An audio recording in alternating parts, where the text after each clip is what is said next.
One of the things I've made a point of doing, and I think most people should, is try and be an expert at what you do. Yes. And try not to be across too many things. So I've been asked now over the years, and I get asked probably at least once or twice a month, would I sell a house? Mm-hmm. And the answer is no, I wouldn't, because that's not what I do. Yes. And I think if you try and be everything to everyone, not necessarily then the best at the one thing, if that makes sense. So. This is the Build Out West podcast with your host Tony Hyde from Evolution House and Land Specialists and Catherine Smith from Build Bright Builder Brokers. If you guys are looking to build in WA or simply curious to see what's going on in building, you guys are in the right place. We're here to give insight with professionals in the game, coming to give the inside scoop. Episodes are uploaded weekly, so don't worry, we don't skip a beat and you won't either. Like, share, subscribe, sit back, relax, and let's go. Hello and welcome to the Build Out West podcast with your host Tony Hyde. And Catherine Smith. Good morning. Good morning, morning. No, technically lunchtime. Just on afternoon. Good afternoon. As always, we love to bring you quality guests, and if you're in the industry, and handsome. Oh, there we go. Watch out. I'm going to step out. We're not editing that out. That's definitely. If you're in the industry, you'll know our guest, and if you don't, then you've not been in the industry long enough to know what's going on. Damyn STRANG from ABEL Land Sales. Are you having a crack at my age there, mate? No, you're just that important in the industry. Everyone knows Damyn, that's for sure, yeah. Thank you for having me, guys. I'm actually excited to be here. But yeah, thanks for having me. Do you know what? Should be a good chat. We had all the guests been great, but I think you were the most excited on the emails. And I was like, look how excited he's on the emails. So I was like, let's get it. Damyn's going to come on. You could feel the energy for it, so it was fantastic. Well, I actually like being on something like this that is a bit more at the coalface, so to speak, rather than dealing at the high level where you're not really getting to the guts of what's going on in the industry. So something like this probably suits my personality, but actually hopefully gives your listeners a real understanding of what's happening at the coalface as opposed to what you maybe read in the media or, that's got a layer of sort of censoring across it, if that makes sense. 100%. Well, it's just a bit more corporate, right? Yeah. So this is a little bit more conversational and I think it's, good for people who are in the building industry to obviously have a good chat with you, or people that are looking at land as well. So I mean, it's definitely a big one of ours, and we said in episode 1 was about the education around the negative press around the building industry and all that. Like we went through a really hard time, but we're now at the point where most builders are on top of it all, and we're getting busy again. But I don't feel like we'll go down that path again. Yeah, I feel like we've got it. There's going to be hiccups. There's going to be things that aren't going to work. We get that. There's going to be high demand, but we're never going to be to the point where we were. I feel the decent builders that we're working with and land agents and stuff have learned the lesson, and we're now pushing in the right direction. 2024, I think, is going to be busy for anyone looking in the building industry. Like this. I know. Correct. Yes. It has been for a while, to be fair. But let's start with the basics. Okay. Who you are, what you do. Introduce yourself. Damyn STRANG, as you've introduced me, I'm an owner of a business called ABEL Property, but day to day I run the land sales division. So we solely focus on selling and marketing land estates for those developers that don't have an internal sales team. So I've been doing this, this will show my age. I think we're coming up to 20 years next year. So it's been a long time. So you're like 27, somewhere there? Yeah, around that. So I started when I was 7. 47, I'm happy to tell people my age because it doesn't bother me. I started over east with Stockland back in 2004. Mm-hmm. Yeah, so I was with them for 8 or 9 years, maybe a little longer. And then I jumped over to a build of 3.5 years. And then I've had my own business now, I reckon we're about 9-10 years since I started this business, which focuses on the land sales. Yeah. Yep. Is it the developments you also do like just mum and dad plots of land and stuff like that? Do you have that stuff thrown at you as well? Oh, look, we try and focus on developments that are at least 10 to 15 lots plus. Yeah. It's going off and getting one lot here or there is not our business model. Mm-hmm. Do I do them from time to time for friends of friends? Yes, I do, because I like to think I'm a good bloke. But generally, we try and focus. If I can get 20 plus, then our largest estate is 5,000, but 20 plus is probably where we'd prefer to be. Yep.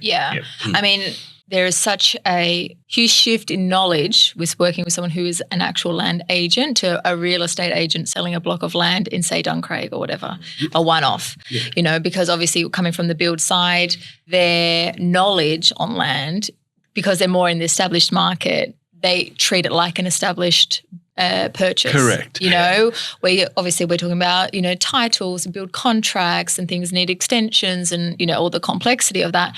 Working with someone like yourself gives me a lot of peace of mind or confidence, because obviously I know that you know how it works because you've done it so many times, where that random LJ hooker rep that's selling a block of land in Balga doesn't understand the need for longer time frames, for building contracts and whatever, and all the, just the sewer easements and what have you that they might not be totally in knowledge of, right? And I think that's a really valid point. And look, as I said, I'm an owner of ABEL Property and we've got 15, 16 established agents. Yeah. I think one of the things I've made a point of doing, and I think most people should, is try and be an expert at what you do and try not to be across too many things. So I've been asked now over the years, and I get asked probably at least once or twice a month, would I sell a house? Mm-hmm. And the answer is no, I wouldn't, because that's not what I do. Yes. I want to do new home and land. It's a different kettle of fish, right? Totally different kettle of fish, totally different skill set, totally different stakeholders. And I think if you try and be everything to everyone, you're not necessarily then the best at the one thing, if that makes sense. So it's definitely... I agree with you, and it's not. We're not having a go at real estate agents. It's just they don't know. They just want to sell the land and get their commission. Quite rightly so. So when you talk to some of them, they're like, "Oh no, I need 60 days. Why? Because there needs to be a construction loan, or the client's not going to buy it because of they need to pay this and all the different kind of LMIs." And having that understanding when you get the right real estate agents that get that, that's like a joy. They go, "Do you need the 60 days? The client's away." You're like, yeah. Then you can try and push the build contract through, but it's. They don't know, it can be challenging. Can be challenging. And look, the other thing I like to think we're a bit different as well is having been at Stockland for so long and then having sat at a major builder for 3.5 years. Yes. Even in our industry where, yes, the two parts of the puzzle are builders and developers, and you'd think they understand each other intimately, the number of people across this industry on both sides who I actually don't think really understand what the other does and how they do it. But because I've had that experience on both sides, it really actually gave me a huge insight to understand the build side, because, a lot of people think, 4 walls and a roof, you're done. Which we know is not the case. Yeah. On the flip side, I've had builder reps in the past say to me, well, you chop down a few trees, you mark out the land and you're done as well, which is totally not the truth either. So I think we're very good that we've got experience on both sides and therefore have empathy and understand what happens or what the customer's going to go through, both with the land developer and then both with the builder as well. Yeah, you can see both sides. Yes, exactly right. I mean, pulling the trigger on a deal, right, you've got to be trustworthy of three or four different components, and those 3 or 4 different components are all individual entities wanting it, and it's like, why are we not buying the land? Because we need to make sure we can get a house that works. We need to hold it. And you get a lot of real estate agents that just don't understand that. Yeah. Yes. I think also the difference with land developments is yours is more of a business-to-business model where you're essentially working mostly with builders, right? Because they obviously feed you the clients to sell the land. So how do you find dealing with all those accounts and relationships with your builders? Oh, look, Catherine, it's probably got to a point where it's what I do. Yeah. Look, I enjoy it at times. Yes, it can be, particularly over the last few months with the volume that's been coming through the market. It can be challenging. I suppose I just look at it as what I do now, so it's not something I think too much about. I've developed a lot of relationships that my team has over a long period of time. So if everyone's trying to do the right thing, I mean, ultimately for me, the customer's got to be at the heart of it. Yes. If the builder's doing the right thing by the customer, we're doing the right thing by the customer, the broker's doing the right thing by the customer, then that's a good outcome for me. Yes. When those things don't happen, that's when it becomes challenging. And to last this long in this industry and be, I'd like to think, fairly successful, you've got to maintain your integrity. Yes. So as soon as I don't think anyone's doing the right thing by the customer, that's when it becomes more of a challenge. Yeah. And it shouldn't have to be a challenge because everyone should be putting the customer at the heart of what they do. Yeah. In my opinion, Yeah. I think that's absolutely gospel. I don't think there's any other way to do it. I've got my thoughts on. I'm not going to talk about it. I've had my rant for the day. I'm only one rant a day, right? So. Look on the flip side, and you're rightly so, a lot of our customers come direct from builder relationships. It's actually quite fun having started out as long as ago as I did. I mean, I started out when people would come to sales office, they'd actually have a physical model of the development. You'd spend an hour with them doing a presentation. You'd then take them on site and show them various lots. There's a part of me that still misses that engagement. Yeah. So I was actually telling Tony that when we first built in Success a few years ago, we had like the butcher's ticket, and you'd be like, we'll camp out on the block. Do you remember those days? Yeah. So you would have been around for that. Yeah. We'll camp out on the block and have a butcher's ticket. We'll say 15th in line to buy our block. And, it wasn't done all online now with everyone's got builder portals and price lists updated daily. And Stocky's done it in Wakeman Edge. I was a couple of years ago, and it was, you got a lottery ticket, and it was if your number was pulled because of the blocks that they had. And I was demand. I was like, I've got a client for this block right now. Like, nah, you guys got the lottery. And I was like, we're waiting the lottery. Didn't get it. And I'm like... And I'm glad those days are over, because I don't know if it was... It's hard when you're in a market like that, and I've been in markets like that, both east and west. Yeah. It's hard to make sure the process is done as fairly as possible and making sure no one misses out, because there comes a point where demand's greater than supply. But I think the days of campouts, from a health and safety point of view, are long gone, thankfully. As much fun as it probably was back in the day. Yeah.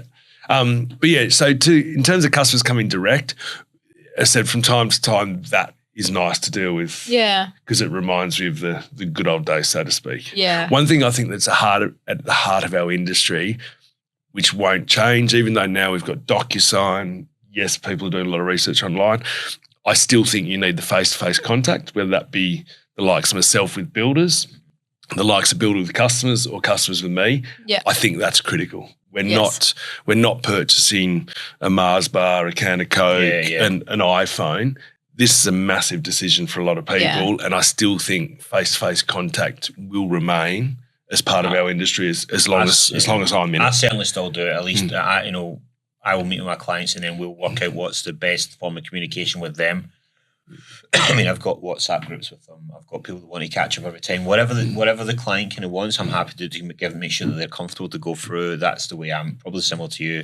But it's definitely a sit down before we do any signing or anything, is let's go through and make sure that, one, you want to work with me, and two, that I want to work with you. Yeah. Because there is clients out there that we just don't match up. You're like, no, this is not going to be a relationship that we're going to work. And I'm like, Catherine, maybe you're the same sort of thing. Yeah. And I will try and watch it. I will try and match with every client, but sometimes you just don't get it right. You don't like everyone you meet in the pub, right? So exactly right. And look, and our best relationships are probably over the years. People I've met face to face, spent time with face to face. It's not meaning I can't have good relationships with other people, but for me, that's just how you get to know someone. Now, I know my 14-year-old and 16-year-old kids will probably argue that you can get to know someone online, and I'm sure you can, but I just think when it comes to what we're doing, such a big decision, there's more trust if you have eyeballed someone, you know how they operate. I think particularly the last couple of years, especially on the land side, you would go to a development, it's not even developed. They're like, it's titled September. It's somewhere there in the trees, like you're looking at the master plan, and it's very hard to convince someone to commit to such a risk in their eyes when they can't actually physically go on the ground and see it and things like that. You know what I mean? Yeah. I feel like those days are a little bit behind us now. Things are a little bit easier. What are your thoughts? Oh, I think we're looking at now most estates, not just the ones we look after across the board, where titles are probably 3, 4, 5 months. Yeah. So it is going to be harder for customers. Mm-hmm. You have to educate them as much as we can, and the builders do a lot of this, the builder reps, particularly the good ones, educate as much as they can that the lot's going to be sort of over there. Yeah. And look, I know that's hard for customers, but as long as you've got the master plan, you've got all the information required. Yes. Look, there's always going to be customers who want to stand on the block. That's fine. Yeah. The only risk they run in this market, rightly or wrongly, is missing out. Yeah.